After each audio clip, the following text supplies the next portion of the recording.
So maybe you'll wake up if you actually read the whole Bible. If you make your way through Leviticus and actually see what the Genesis story is, it's about the enslavement of your mind. This God is just as bad as Dr. Tony L. Fawcett, who you can't stand. You see, Dr. Tony L. Fawcett was in the garden, and he planned to make these two innocent people sick. Then tell him he has the cure, and you're going to have to worship me for the rest of your life. I got to keep giving you boosters of Jesus. When that Jesus finally came along, beforehand we'll just give you booster shots of animal sacrifices till we can further update the shots until it's finally a candy-coated blood guilt cult.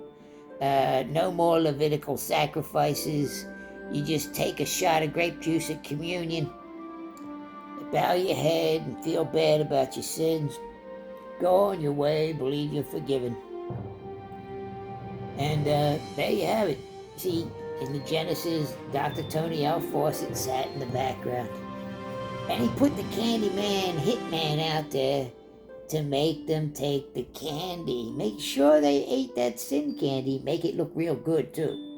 You see, the serpent in the garden, it wasn't Satan. The serpent in the garden was your media elves. See, the media elves, they needed, God wanted them there to fool him. Dr. Tony Elf sat in the background. They're gonna have to worship me by taking my special anti-sin vaccines later. And that's what became of your religions. Your sin vaccines.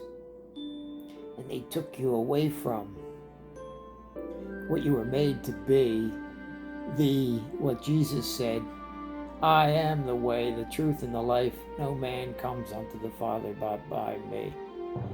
And not that Father. But you won't understand because you're too afraid of hell that they made up. And you're too afraid of losing your gifts. So you do all the things for the wrong reason, not because you truly love, but you're afraid of missing out on heaven and you're afraid of going to hell. Heaven and hell. Carried on a stick and a dinner bell.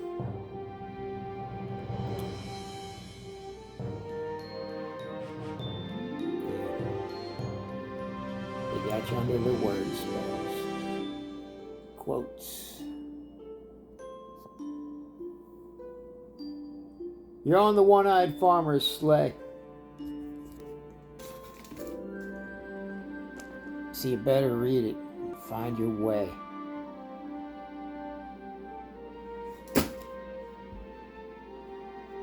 But instead, you read it, stay imprisoned. Well, that's it. Because you don't care, you just want to remain indoctrinated. Continue having your ears tickled and all the famous preachers that you worship out there. You do, you worship preachers. They make you feel good. All because of one verse that Slippery Paul said in the Bible. How will they know without a preacher? And all the pray cheers jumped on that verse. And that was the curse.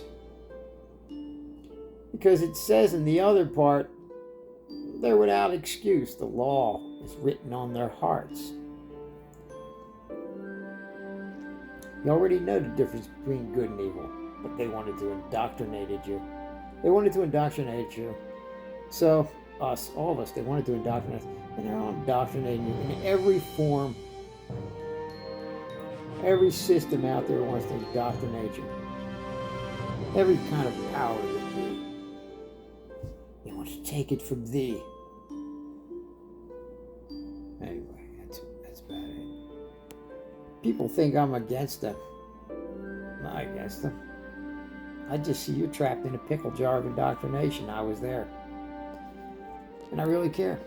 But it's very frustrating. Very frustrating. Gotta go. Read it. Read Leviticus.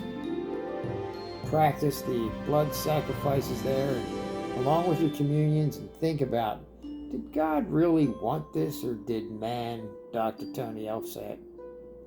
Once you realize that the God of the Bible, or the gods, because they kept changing, once you realize that the God in the Bible in Genesis was Dr. Tony L. Fawcett, and you realize that it's modern day Moses in disguise right before our very eyes,